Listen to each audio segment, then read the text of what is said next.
बहुत चल लिए दुनिया के पीछे पीछे, बहुत चल लिए दुनिया के पीछे पीछे, अब खुद को आगे रखने की बारी है। दुनिया से दोस्ती तो बहुत कर ली, दुनिया से दोस्ती तो बहुत कर ली, अब खुद से खुद की यारी है। इंस्पायर्ड जीवन की दुनिया में आपका स्वागत है मेरे दोस्त। नमस्ते, आप सुन रहे हैं शक्ति सावंत को, a proud teacher and a passionate entrepreneur।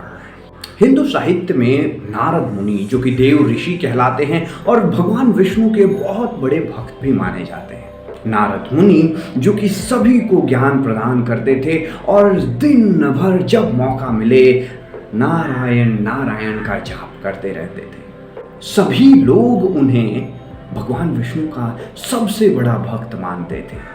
पर एक दिन अचानक से उन्हें भी इस चीज पर गर्व महसूस होने लगा कि वो भगवान विष्णु के सबसे बड़े भक्त हैं, और उसकी वजह से उनके अंदर घमंड पैदा होने लगा और भगवान विष्णु ने इस बात को महसूस कर लिया। वो हर जगह इस चीज को प्रदर्शित करने लगे। नारद मुनि थोड़े से उनके व्यवहार में बदलाव आने लगा कि एक दिन इसी अहंकार में चूर होकर वो भगवान विष्णु के पास पहुंचे और बातचीत करते करते उन्होंने कहा, प्रभु, क्या आपको लगता है कि आपका इस पूरी दुनिया में मुझसे बड़ा भक्त भी है कोई? भगवान विष्णु मुस्कुरा कर कहे, एक हजारों ऐसे भक्त हैं। नारद मुनि बिल्कुल चौंक गए और उनका शरीर कांपने लगा, पर उन्होंने लगा प्रभु मुस्कुरा रहे हैं, शायद वो मजाक कर रहे होंगे। उन्होंने फिर बोला, क्या आप सही में ये कह रहे हैं कि मेरे से अच्छे भक्त, मेरे से बड़े भक्त आपकी पूरी दुनिया में मौजूद हैं? भगवान विष्णु को लगा कि ये मेरी बात समझ नहीं रहे हैं, तो फिर वो अभी थोड़ी गंभीरता से बोले, जी हाँ, हजारों ऐसे भक्त हैं। अब नारद मुनि थोड़े से घबराने लगे, थोड़े से नाराज भी हुए। फिर थोड़ा सा उन्होंने अपना दिमाग लगाया और फिर कहे, प्रभु, मुझे उन भक्तों से मिलने की उत्सुकता हो रही है, क्या आप मुझे मिला सकते हैं? भगवान विष्णु इस बात के पीछे छुपे बातों को भी समझ गए, परंतु बोले, चलिए अभी मिलकर आते हैं। दोनों गए, धरती पर आए और भगवान विष्णु नारद मुनि को एक किसान के पास ले गए। किसान सुबह सुबह उठा, अपना सुबह का काम किया, नाश्ता किया, उसके बाद नाश्ता करके भगवान को नमन कर और वो अपनी खेत पर निकल गया। खेत पर पूरे दिन भर काम करता रहा। खेती शुरू करने से पहले उसने धरती माँ को प्रणाम किया। अपने बैलों को खेत में लगाने से पहले अपने बैल को अच्छे से साफ किया, उसे थोड़ी देर प्यार किया, उसके बाद अपने हल को प्रणाम किया और अपने कर्म और कर्तव्य में संलग्न हो गया। पूरी कड़कती धूप में भी वो लगातार काम करते जा रहा था। दोपहर का समय हुआ, उसकी पत्नी, उसकी धर्म पत्नी उसके लिए खाना लेकर आई। वो खाना को प्रणाम किया और खाना खाया। उसके बाद थोड़ा सा सुस्ताने के बाद फिर अपने कर्म पर लग गया।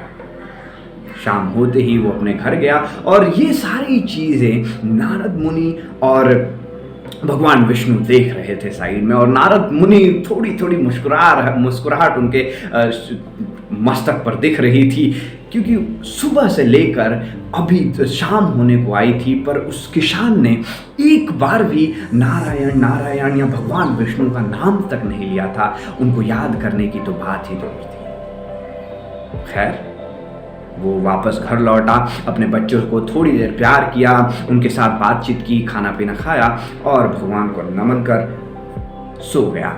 अगले दिन भी वही सेम रूटीन, खेत पर जाना, प्रणाम करना, खेती करना, इतनी कड़कती धूप में भी काम में लगे रहना। ऐसा 3 दिन तक चलता रहा। अब नारद मुनि अपना धैर्य खोने लगे और भगवान विष्णु से जाकर बोले, भगवान, ये आप क्या कर रहे हैं? हम पिछले 3 दिन से इस किसान को देखते ही जा रहे हैं। इसने 3 दिनों में आपका नाम एक बार भी नहीं जपा, आपके नाम के बारे में सोचा तक नहीं है इसने।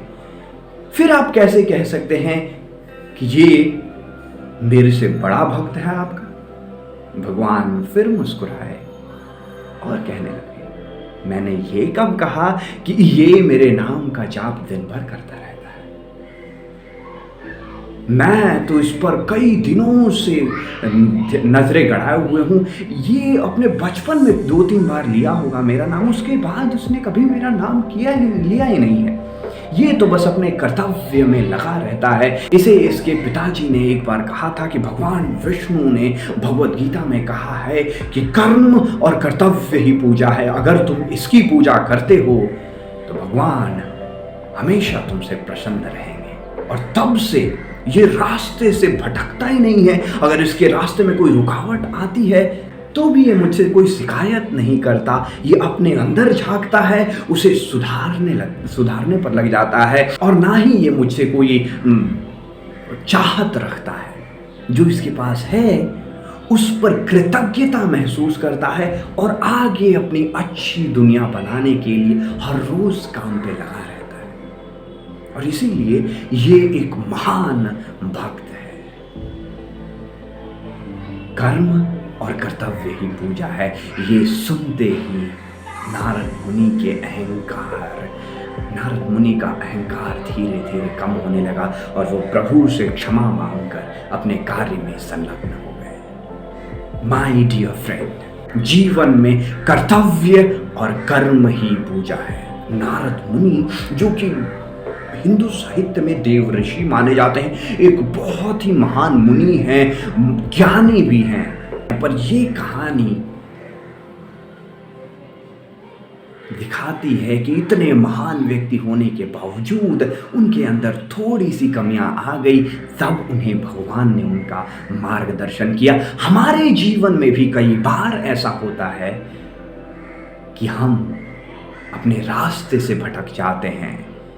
जो हमारा रिजल्ट है, जो हमारी चाहत है, उससे इतने जुड़ जाते हैं, उससे इतना लगाव करने लगते हैं कि वो हमें काम करने से रोकने लगता है। हम आसपास में जो भी हमारी कठिनाइयां हैं उसको देखकर रुक जाते हैं, काम नहीं कर पाते। तब हमें भगवान हमेशा मार्ग दिखाने का प्रयास करते हैं। वो कहते हैं कि अपने कर्म पर ध्यान दो, अपने कर्म फल से मत जुड़ो, अपने कर्म फल को अपना मोटिवेशन मत बनाओ, और ना ही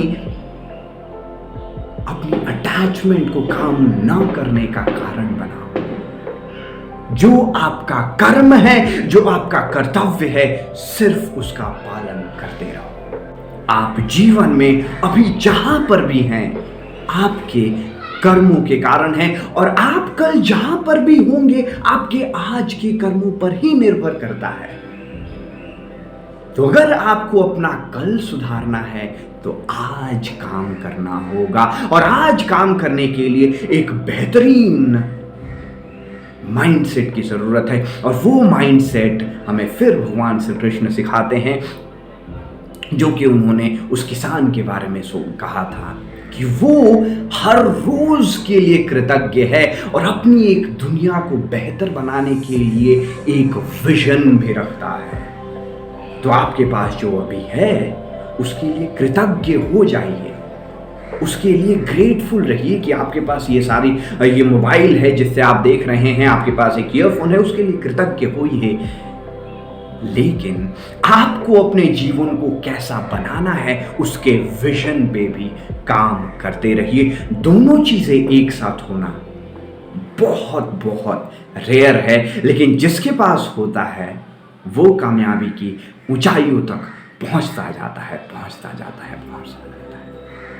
इस जबरदस्त माइंडसेट के बाद कामयाबी आपका बेसब्री से इंतजार कर रही है।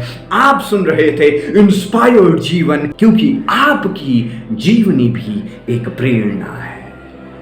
नमस्ते, शपा खैर, मिलेंगे अगले वीडियो में। तब तक के लिए कीप स्माइलिंग। जय हिंद।